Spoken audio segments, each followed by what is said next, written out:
would say that there is the one thing you have to understand working in higher price points is your knowledge base, right? Must be commensurate with your transaction. Yeah.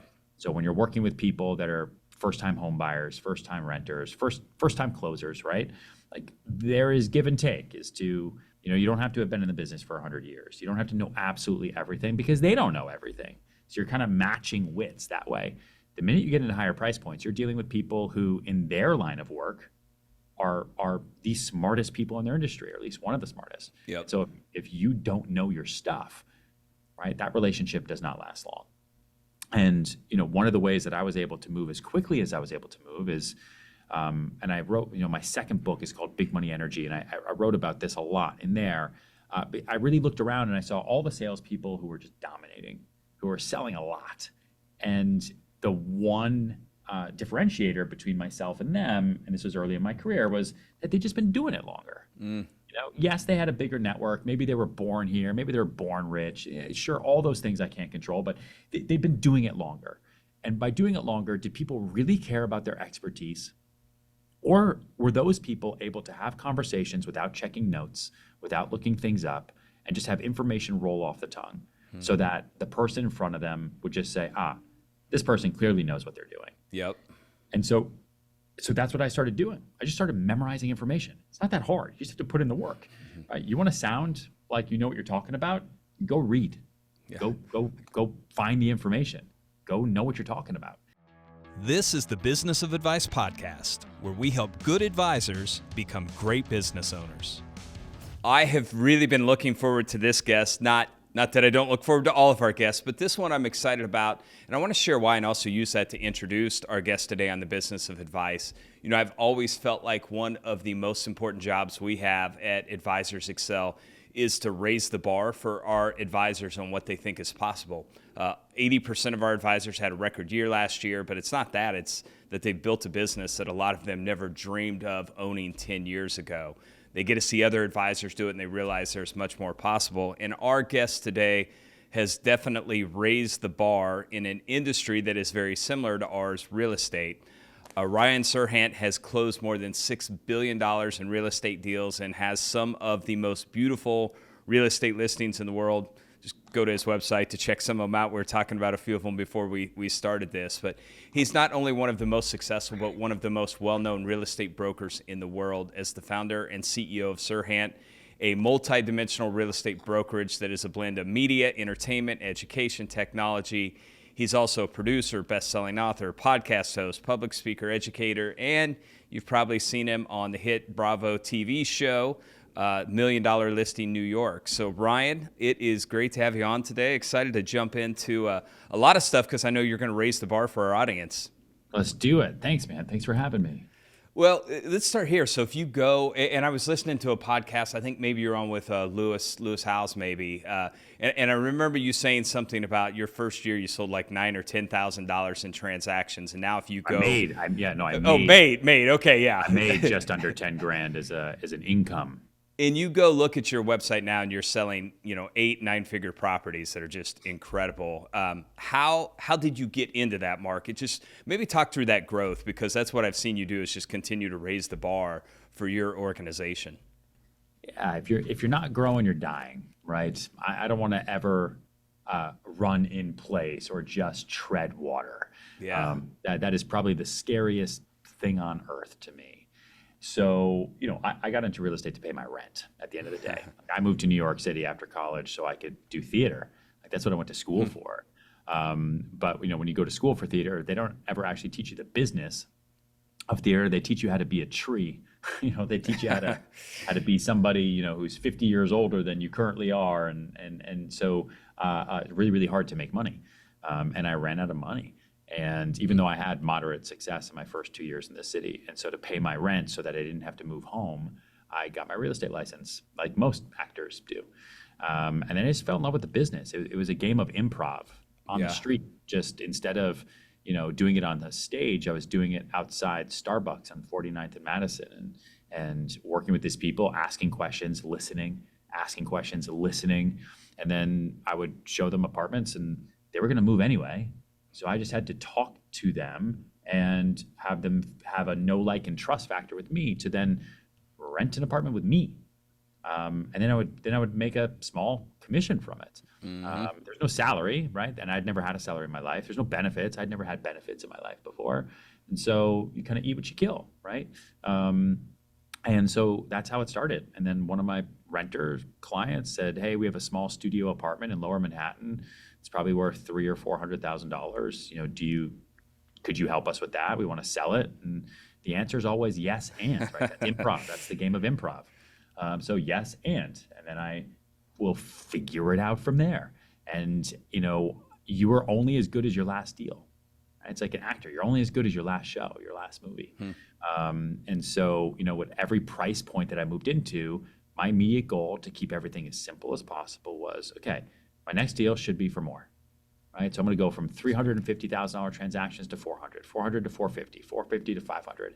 And luckily, I do this in a city called New York. And so there are bigger transactions. There's a lot of salespeople who are in markets where you have transaction caps. Like, sure, I want to do $10 million deals. One thing is ever sold for 10 million in 10 years. So that's not why would you ever try to go for that business, right? That's a terrible ROI. But in New York City, there's $50 million deals every 2 days. So you have a ladder that you can actually, climb. And so that's slowly how I started doing that. And the bigger the transaction, the more people underneath that transaction price will work with you. Once you do $1 million deal, then anyone who has a home for sale or is looking to purchase a home under $1 million will work with you because they'll know that you have that type of success. And you just roll up in that price point, and once in 2021, I sold my first house for over $100 million. And with one buyer, I did $195 million in transactions in 72 hours. Wow. And at that point, it's like, okay, so I can do everything under $200 million now going forward. And just started building from there. One of the things a lot of our advisors, as they move up market and deal with more high net worth individuals, which is definitely what you've done, what was different about that sales cycle on those homes versus maybe, when you were doing transactions under $1 million versus, even 20, 25, $50 million? How did you have to approach that different? There's still the same amount of ego. There's still the same types of concerns. They're just higher quality concerns. Yeah. You buy something for 20 million and you don't like it, that's a $20 million mistake versus a $500,000 mistake. But then it's relative. The person who's spending $20 million, to them, they're just as comfortable spending 20 as the person who's spending 500,000. I would say that there is the one thing you have to understand working in higher price points is your knowledge base, right, must be commensurate with your transaction. Yeah. So when you're working with people that are first-time home buyers, first-time renters, first-time closers, right, like there is give and take as to, you don't have to have been in the business for 100 years. You don't have to know absolutely everything because they don't know everything. So you're kind of matching wits that way. The minute you get into higher price points, you're dealing with people who in their line of work are the smartest people in their industry, or at least one of the smartest. Yep. So if you don't know your stuff, right, that relationship does not last long. And, one of the ways that I was able to move as quickly as I was able to move is, and I wrote, my second book is called Big Money Energy, and I wrote about this a lot in there. I really looked around and I saw all the salespeople who were just dominating, who were selling a lot. And the one differentiator between myself and them, and this was early in my career, was that they'd just been doing it longer. Yes, they had a bigger network. Maybe they were born here. Maybe they were born rich. Sure, all those things I can't control, but they've been doing it longer. And by doing it longer, did people really care about their expertise? Or were those people able to have conversations without checking notes, without looking things up, and just have information roll off the tongue so that the person in front of them would just say, this person clearly knows what they're doing. Yep. And so that's what I started doing. I just started memorizing information. It's not that hard. You just have to put in the work. Right? You want to sound like you know what you're talking about? Go read. Yeah. Go find the information. Go know what you're talking about. And so, my first clients on the Upper West Side of New York City, like I'd never done a deal up there, but they had a budget. I wanted to make sure I was the agent they would work with. So I spent like a week running around, meeting people in coffee shops, going to every building, really, really doing the work. So by the time, just like an actor, right? Yeah. By the time I met with them, I'd go into a coffee shop and say, hey, Bob, at the other end of the counter. And Bob would say, hey, Ryan. It's like I've been there 1,000 times. I met him on Tuesday. And I would memorize the apartment numbers and the architects and the developers and everything that I would need to know and the schools and all that. And that's it. You want to work with people who know what they're doing, because you want to have a transfer of confidence in a sale as much as you want to have a transfer of enthusiasm. That's part of why I wanted to have you on. And our friend Rory Vaden connected us. Is that so our advisor, same thing, right? You're trying to get someone who's worked their entire life, built up millions, and now they've got to trust you and hand that over. So I think that idea of knowing your stuff, doing the work, builds that trust, right? That they know what you're talking about. But one of the other things, and yours is a little different in that you oftentimes have a buyer and a seller, and you have to manage kind of those emotions of both parties. Our advisors tend to just have to manage the emotion of like, do I trust this person with this money? But as you're going through that sales process, how do you manage the emotions, maybe of both sides of that? You stay Switzerland, right? I'm the United Nations. You're in between. And I also, you make it really, really clear. You have to understand who you work for. Yeah. When you're a salesperson, do you work for the buyer? Do you work for the seller? Do you work for your boss? Do you work for yourself? A lot of people say, no, I work for myself. Or some people say, well, I work for my client. Neither of those answers is correct. I think you work for the transaction. No one is compensating you and you're not being, unless you're being paid by the hour. If you're being paid by the hour, then yes, 100%, I work for this person, and my job is to get us to an outcome. But when you're a commissioned salesperson, you work for the transaction, and the transaction's only going to close if both sides win. So I play for the other side to win all the time, right? And you want to be honest and upfront with your clients with that, because if the other side feels like they're winning, because they probably have an agent or a salesperson or representative that doesn't think this way, then you're going to win. Okay. We just have to plant that seed, and there's different ways to do that, but you got to work for the deal. That's good. One of the things that you've done, I'll call it revolutionary, right? I think your approach to marketing in this industry is pretty incredible. You have your own production studio, just a lot of innovation and things that you've done there. Would you just talk about your philosophy and approach to marketing, and maybe more so how you've tried to differentiate yourself in that space with the approach that you're taking? Sure. Well, I think, it's, my third book that is coming out right now. It's called Brand It Like Serhant. We go through a lot of this as we think about brand ethos, because a lot of people think that brand is your logo, right? It's your social content. It's just what you tell people. And there's so much more that goes into it, but it is just a math equation. And if you can just follow the math, you can build an incredible brand that generates business for you while you're sleeping, right? So for me, in my line of business, the real estate world, in luxury markets, I started focusing first on the future, because everything takes time. So do I want to build a brand that is successful through powerful marketing today, which is going to be over in 20 hours? That's good. Or do I want to build something that is going to make future Ryan, so future me, really, really happy?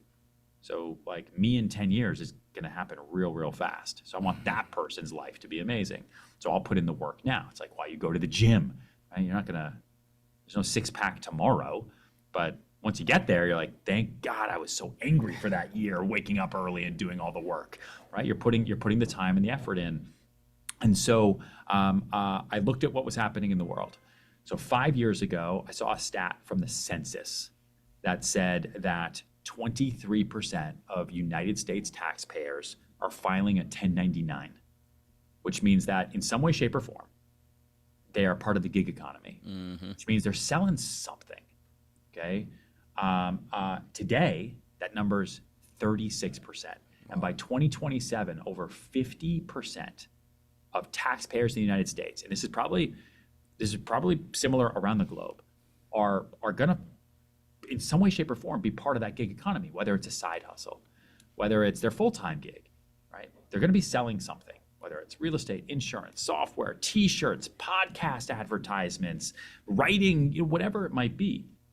And so more and more and more people are taking control of their lives because the dream of homeownership is harder than ever. The dream of the W-2 until you're 62, and then you get your pension, you have 2.2 kids with your white picket fence. It's done, right? It's over. So I looked at that and said, okay, so how am I going to attract that attention and build a brand for the future worker so I can sell more real estate, so I can sell more things, so I can lead the best life? I need to create a content funnel, right? I want to take control of that funnel as much as I can, and I want to build a flywheel. And so, early days of $1 Million Listing New York on Bravo, we would shoot for a year and it would air a year later. And so people would call and say, hey, is that property still available? It's like, it was a year ago, but I can show you other things. And they're like, no, I really like that. And so, I looked at YouTube and I said, okay, so I'll just build a YouTube platform. It's free, right?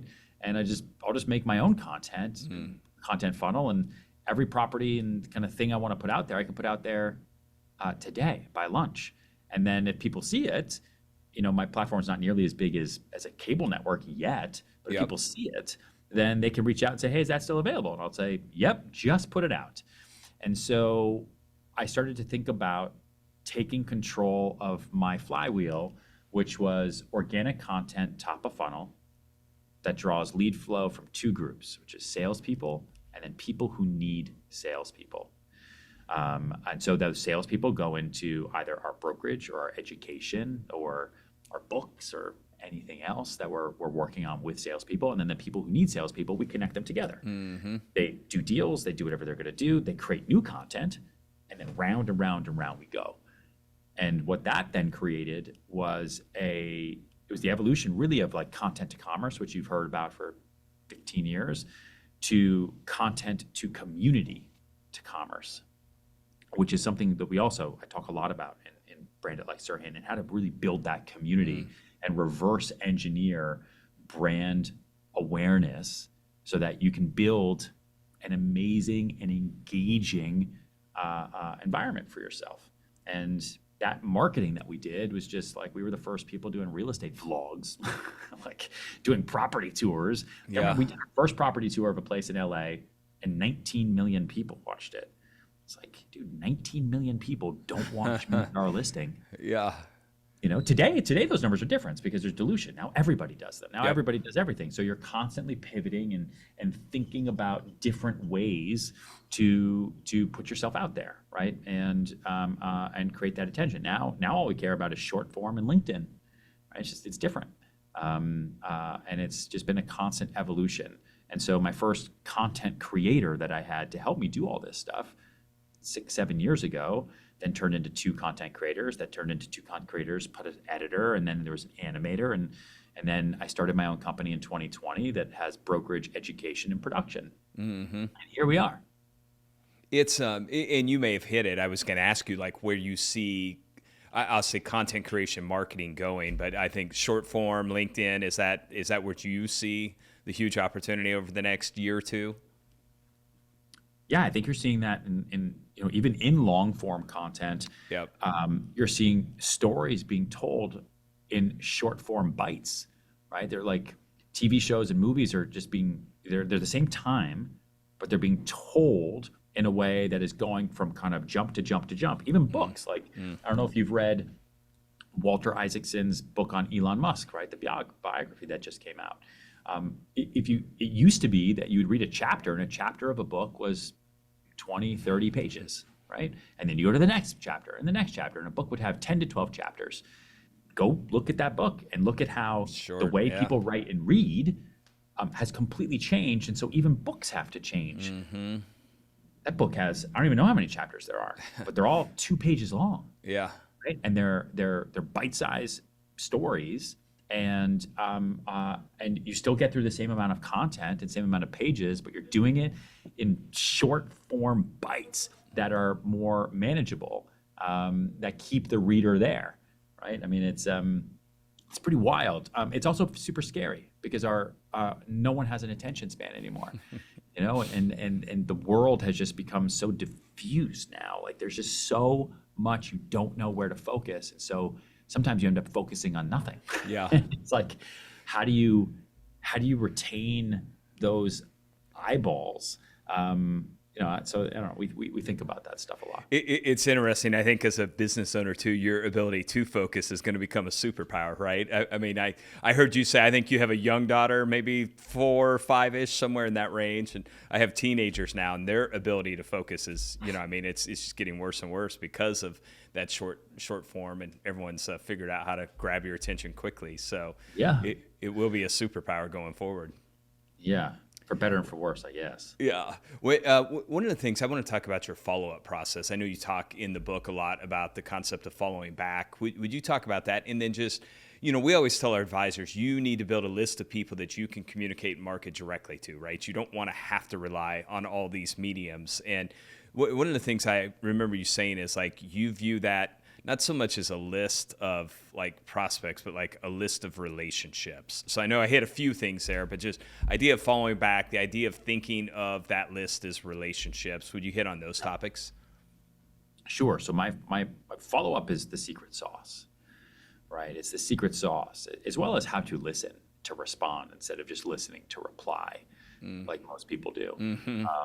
That's something you learn as an actor, and it makes you a more whole individual and someone who's actually interesting and attractive to talk to and engage with. Right? No one likes talking to people who just talk, right? But people like hearing the sound of their own voice. So, and then it's follow-up. I broke follow-up into 3 phases: follow up, follow through, follow back. I call it my 3 Fs. And if all else fails, the 4th F is it. So those 3 Fs, right? You follow up with everybody forever until they buy or die. You follow through with everything you say you're going to do. If you say that you're going to get back to somebody by 5 o'clock, you get back to them by 4:59. Or you get back to them by 4:59, you tell them, hey, stuck in a thing, I'll get back to you in 2 hours. Like the easiest thing you can do is just do what you say you're going to do. Otherwise, don't say it. The amount of times people set themselves up for failure blows my mind. And then follow back. You're following back with everybody. Every deal you've ever done, every client you've ever lost, you're consistently following back because that's a warm bucket of leads. I see, salespeople all day long sitting there and cold calling, which is fine. Right? Part of your time should be spent generating new prospects. There's 8 billion people on the planet. There's always new people to know. But then you have a built-in database already that's ready to go. It's funny. One of the things, so we have Sell It Like Serhant, which is our education platform. We now have just over 22,000 salespeople in 126 countries, selling everything from surgical procedures and surgery centers to real estate to software to insurance to T-shirts. It's pretty crazy. And one of the programs that we have is called Pro Brand Strategy, where we teach one-on-one everything that I put into the book, Brand It Like Serhant. And we go through our Serhant brand strategy system, which is a 3-part system, which is core identity, consistent content, amplification. It's funny because one of the early wins that we work on with all of our salespeople is like you have deals in your phone you don't even know about. Open up your text messages and scroll 3 times and just let it roll. There is a conversation you dropped. And without fail, every single time, with people in 126 countries, that is true, without fail. It's just like I've never met anyone who does this exercise and it's like, nope, every single person in my text messages or my WhatsApp on my phone or my DMs, I have actually responded to and closed the conversation. Yeah. Always an open conversation. And they ping it and they pick a deal back up from the dead, right? They're able to recreate that value. And then 50% of that time, we're helping people make more money by closing a deal that they thought either forgotten about or dead because our memories are just so clogged these days. And they're on that win streak right away by using follow back, right? And then you re-engage that customer and now you're following up and then you're following through on everything you say you're going to do. So that's how we use the 3 Fs. That is a 30,000 foot view of it. Yeah. There's a lot of different ways to get tactical. You're never following up with somebody by just telling them, hey, you alive? Hey, you interested? Hey, did you get my email? Hey, you there? And then those customer relationships are the be all end all, right? People hate being sold, but they love shopping with friends. Why does my wife go to a shoe store and not buying anything, then go online not buying anything, but then the minute she talks to a friend about shoes, I've got 10 boxes of shoes showing up to my house? So how do you create that? Yeah. Right? How do you create that relationship? How do you build that know, like, and trust factor? And you meet people two ways, right? You meet them actively and passively. Actively, you meet people, I don't know, in person, at a networking event, at a party, at the office, at Starbucks, anywhere, right? So how do you create a relationship? Using the two C's. C1 is you compliment them. I don't know why more people don't do this, but like everyone introduces themselves by saying hi. And then it's like you're waiting for something. I don't know. I just, that's never made sense to me, because it's like I'm going up to somebody and I'm asking them to make my hello worthwhile. Like, that doesn't make sense. So every single person I've ever introduced myself to, especially cold, I lead with a compliment, right? Awesome suit jacket, great shoes. If I know who they are, what they've done, great deal. Ideally you can have more information that way, but when it all else fails, make it superficial. Yep. Then you lead with what you have in common. And then you just ask questions. Something we talk about in our personal brand course at Serhant.com is is the funnel technique that we just have really, that we just teach to people. And it's like, it sounds so common sense until you try it, and then it's uncomfortable. So the more practice you have at it, the better you become. And you funnel questions from big to small until you get down to exactly what you're trying to get the answer to, which is usually, how can you and I work together, right? How can you and I be together? Can we go home together right now? It works in the professional life. It works in the dating life. Yep. And so anyway, I could talk about building relationships for 600 years, but that's kind of how I think about it. One of the questions I want to ask you about, and this is maybe in line with that idea of raising the bar. You started in New York. Now you've expanded. You're in multiple high-end markets. L.A., Miami, probably other, San Francisco, I think maybe, and scaled now. Last I heard, I think 200 plus agents, that are working with or for you. I don't know how many employees you have now, helping you build this. What are some of the lessons you've learned in?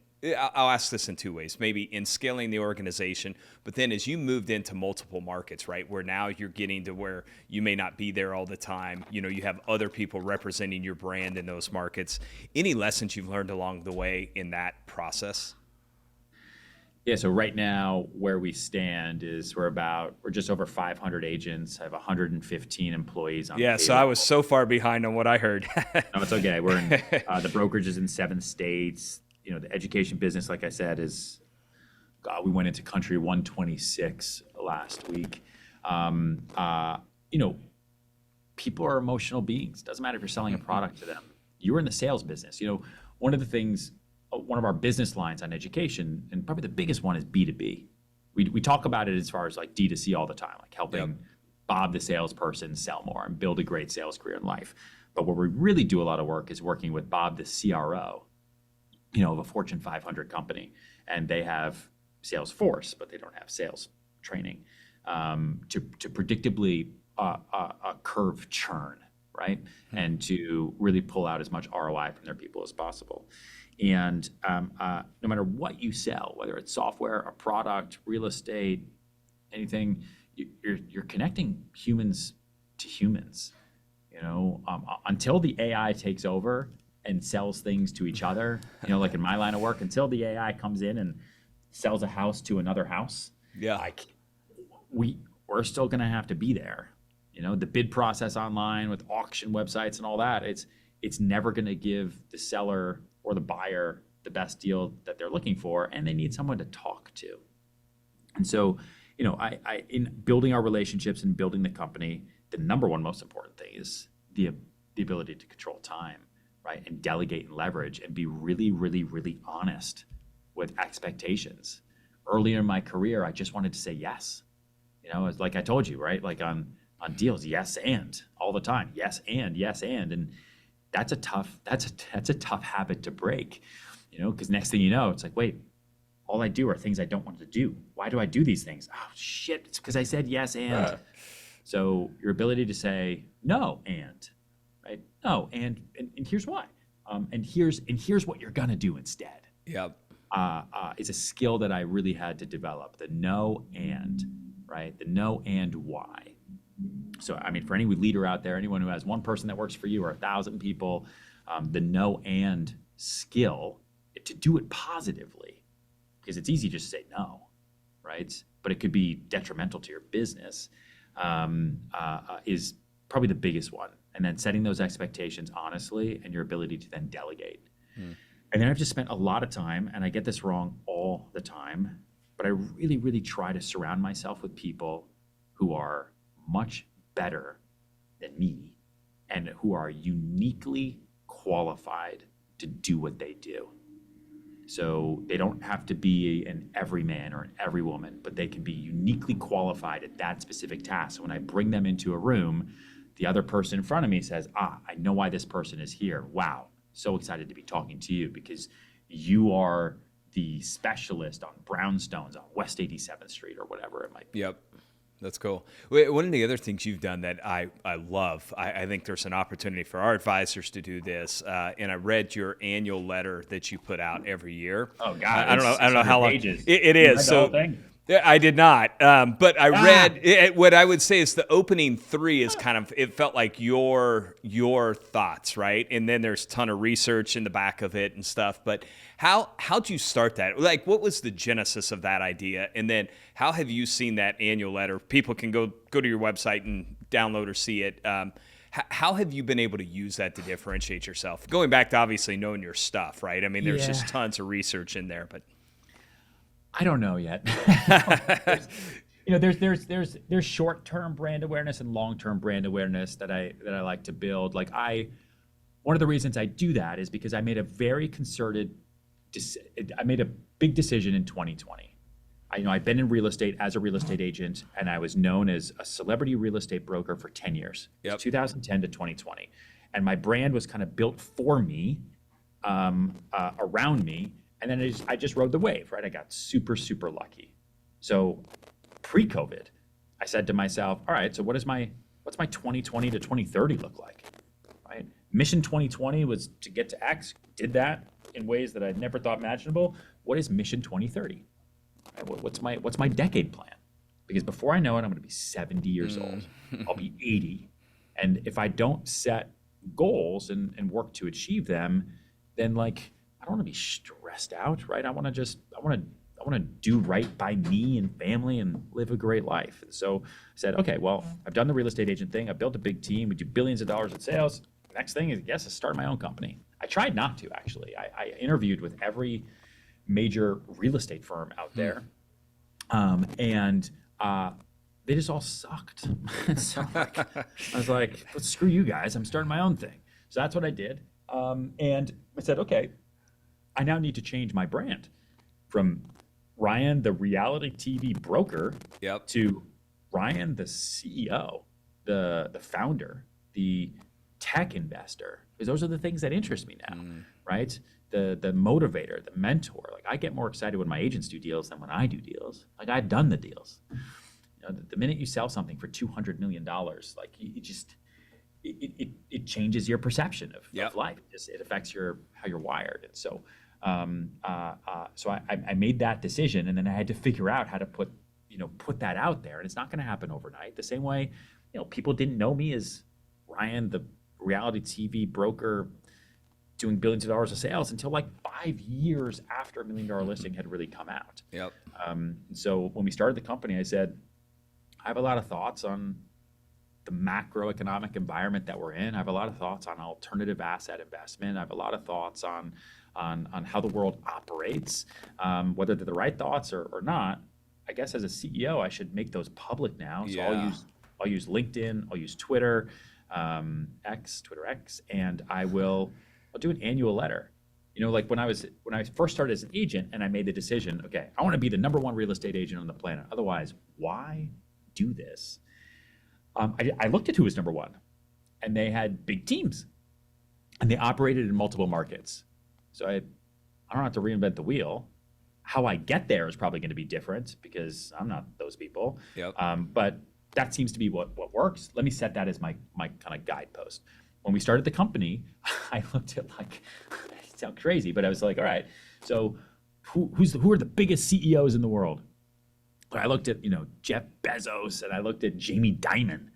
Like, okay, well, those are big aspirations. They both do annual letters. Yeah. They're investor letters. I don't have investors. I'm not a publicly owned company. Yep.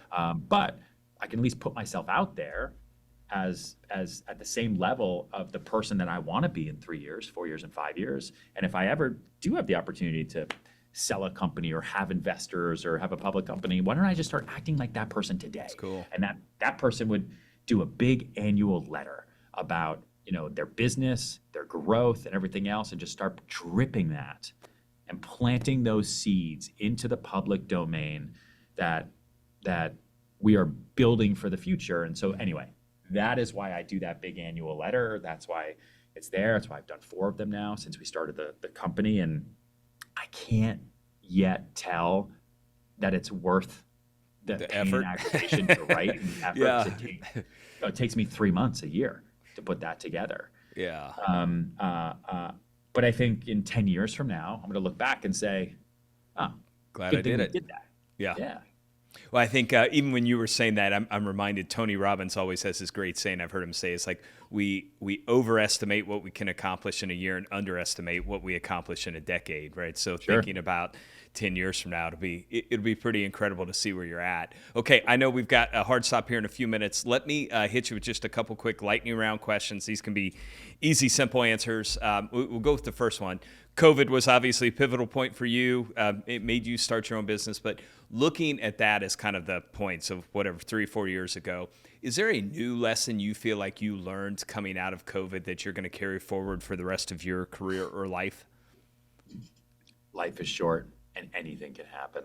Yeah. Like you can get hit with an international disease tomorrow and your grandmother can die. Like if anything, it made me go bigger because our time is so limited. Like I don't need to do all this stuff that I do, but I also understand that life is really, really short. I want to make the absolute most of the time that I have on the planet. 'Cause I don't know what's after that. And that's what COVID taught me. I mean, obviously, I can answer that question in so many different ways. Like, we don't have offices anymore, right? Our businesses are all in the cloud, right? Our physical locations are clubhouses. They're content houses. I have a 15,000 square foot building I'm sitting in right now in the center of Soho that was built for Tommy Hilfiger. So if you look at the adaptive reuse of big box retail, it's my headquarters. That makes no sense pre-COVID. Today, that building was built for them. So I can get really tactical, but I think life is short. Good one. Take a swing. Yep, love it. Okay, what is the one thing, if you were to look back, that you have done that took you from being good to great? Just not quitting. Yeah. I think greatness is in hindsight, unless you're an athlete, in which case you better hit that jump shot. For the rest of us, who fortunately are not professional athletes, greatness is relative because it's got to be compared to other things, other people who are not great, quote unquote, or not good. And so because it's in hindsight, the way you get there is just by not quitting, right? Endurance for the win. I don't think I'm great, but maybe one day people will look back and say, hey, he was a great guy who created a great business and was a great dad, who had great gray hair. I don't know, whatever my monikers are going to be. And so I think it's just consistent. It's like, again, in my newest book, and Brand It Like Serhant, like that's the second phase that I go through in there for a while. And I get super tactical about like how to build a TikTok strategy, how to build a LinkedIn strategy, how to build an X strategy. Like it's a branding manual, that consistency is really important. And it's not going to work until one day it just does. And it could take you a week, could take you 6 years. But as long as you stick through it, it's like follow up. You asked me about follow up, follow through, follow back.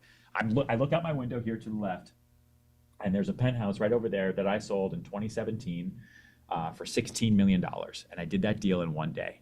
Met the guy in the morning, saw him in the morning, went around, found it, negotiated the deal for $16 million. Okay. But what you don't know when I tell you that is that I first met that guy in 2012. Yep. And I followed up with him every other week for 5 years.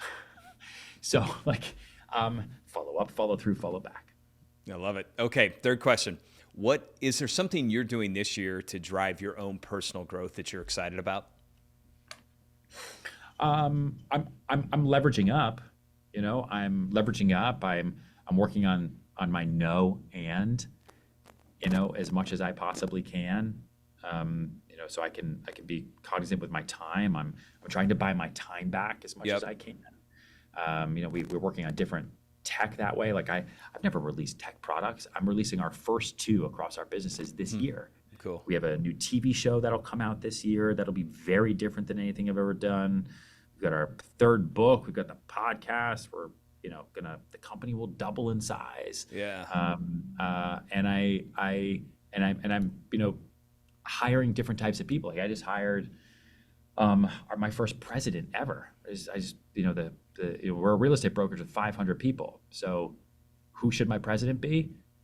The president of Keller Williams, the biggest real estate brokerage on planet Earth, who had 180,000 agents. He should come be our president. And for some reason, he agreed. And I announced him 2 days ago. Nice. So there's things like that are just next level stuff for me that maybe in 10 years I'll look back and say, hey, remember when you were excited about those little things? The same way I look back now. And things that I got excited about 10 years ago are humbling today. I always say, I think hiring better people will always drive your own growth too, right? It forces you to be a better leader also. So, okay. You can't recommend one of your own. We'll talk about a few years here at the end, but what is the one book you've recommended most to other entrepreneurs? Shoe Dog by Phil Knight. That always rolls off the tongue. Yeah. I've read that book more than others. I just think, that's a ubiquitous brand now for so many things. And even just like the tagline for Nike, like just do it. What a genius buy tagline of, how do I say to everybody? Buy my shoes. Just buy it. Change the word buy to do. Just do it. What does that mean? It means athleticism. It means excellence. Okay, perfect. But I should probably get the shoes, right? Sure. I mean, like what an amazing thing. I like that. And I do like I do like biographies. Like I like the biography of Benjamin Franklin and Alexander Hamilton. I like the biography of Steve Jobs by Walter Isaacson. I like the biography of Elon Musk. Like any stress that I've ever felt in my life, all you have to do is pick up 2 pages of the Elon Musk biography and you will calm down, because holy what that guy puts himself through. It's insane. Is insane. Like I just don't even, the capacity he has is literally out of this world. It is not human. It's crazy. Okay, final question. What is the best piece of advice you've ever received? Take care of the work, and the work will take care of you. That's good. Never focus on the money. I love that. It's a great way to end. Ryan, I appreciate the time today. Like I said, I was excited about this because watching how you've raised the bar in your industry is going to be inspiring to a lot of the people listen to this. There's a lot of ways for people to follow along. Would you want to share some of those? Just, I think everyone should be following what you're doing because you're doing some big things. Absolutely. I think if you've made it this far in the interview, thank you for being here.